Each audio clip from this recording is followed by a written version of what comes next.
welcome to China. Thanks for the warm welcome to your office. It's a big pleasure to always come to China, having lived and worked in China for almost 25 years.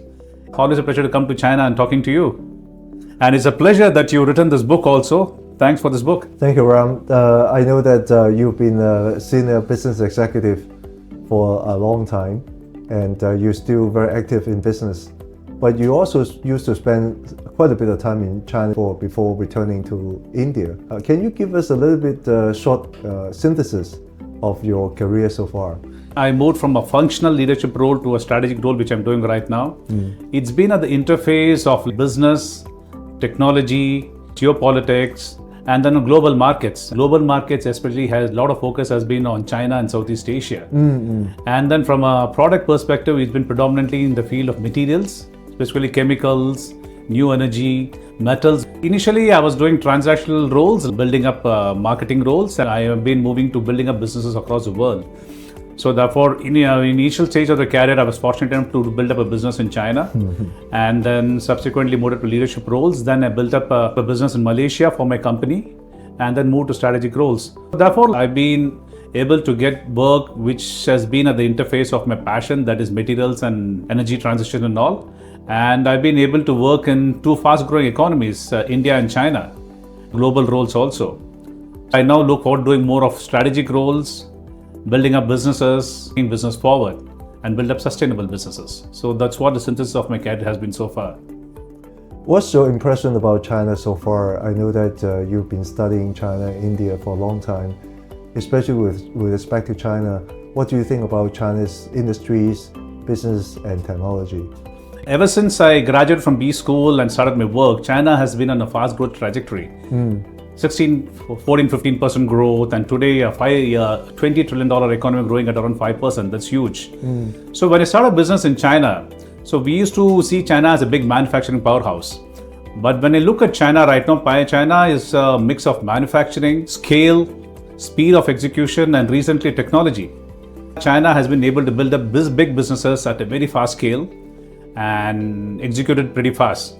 And then initially when I started off my business about 25 years back, we used to look upon China as a manufacturing powerhouse where we can get some great goods at very competitive prices. But one thing which has happened in the last 10-15 years is China has also gone up on the technology scale. China is not only a big manufacturer, it's a manufacturer of high technology items also. This is a very good example. I used to deal with Huawei in about 2000 to 2003, where Huawei was a telecom equipment manufacturer. Huawei is a big telecom technology manufacturer where many companies are afraid of Huawei and they look at Huawei in a big way.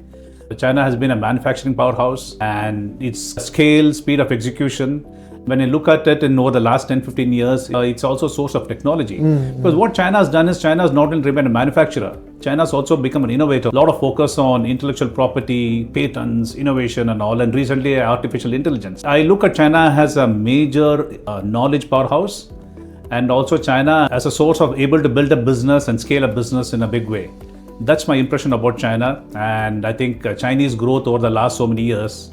Ram, we're getting into a very different world now. Probably another statement. It's so interesting in the recent Davos meeting of World Economic Forum that we began to see a lot of speeches made by Western political leaders about the world, in particular about China. What do you think of the world now? What kind of world are we getting into, Ram? When I was growing up in the 80s, it used to be a bipolar world. Then it became a unipolar world. And various alliances were being formed the last so many years. But the happenings of the last 2 years or last 1 year in particular has made it a multipolar world. But I think it's a transition which we're going through.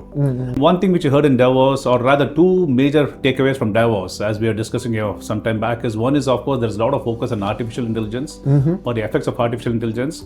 But importantly, what is this so-called multipolar world going towards to? We heard a very famous speech of the Canadian Prime Minister, who's talked about how the world is going to move towards to. My thoughts are like, from being a unipolar world, we are going to a multipolar world. And of course, the world is gravitating, USA is one hub, the world is also gravitating to another axis, which is China as a hub. And we can look at other countries. Recently, many countries have done deals with China. And my country, India also, they have also done a lot of trade deals with the European Union, as well as with other sectors. We can also see a lot of small alliances being formed, like South America, Europe, and a lot of alliances are being formed because today the world is in transition. Like nobody knows where the world is going towards to. I think a lot of transition is happening. It's a multipolar world, but I believe it's a transition. So because let's say 2-3 years down the line, when geopolitics changes also, maybe there can be different analysis being formed. Again, maybe we might move towards a bipolar or maybe a few polar world as I call it. But I think 2 or 3 things is going to be the core of forming all these alliances. One is geopolitics. The second thing, energy security.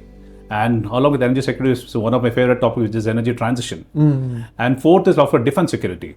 Like today, India is allied with Russia. Not only people think India is allied with Russia because of oil, but what people should also understand is India has got a big defense relationship with Russia.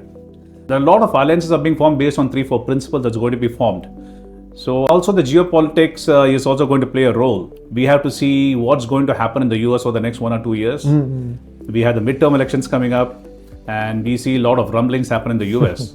But at the same time, the US is also still a hub of technology and knowledge. That's what people are looking towards to the US. I think it's going to be a multipolar world. But the multipolarity is going to reduce after 2 or 3 years when people understand how the geopolitics is going to move towards to. And based on these 3-4 principles which I explained earlier, they'll form their alliances. That's the way I think the world is going to move towards to. The second point regarding artificial intelligence. Artificial intelligence is a big elephant in the room. I believe is a reality. The valuations with the companies got like Nvidia with something hyped up. But artificial intelligence is going to change the way the business is going to be done. The people are going to work and behave. In fact, many jobs are going to be blown away and people have to reskill themselves. That's another area which many countries will look towards to as to how artificial intelligence is going to affect them. And they form their own alliances because of that. The confluence of geopolitics, which has got a lot of subjects like energy security, defense security and all, and plus the effect of artificial intelligence is going to affect all the alliances which is going to happen in the future. In summary, maybe the multipolarity will reduce maybe in 2-3 years down the line.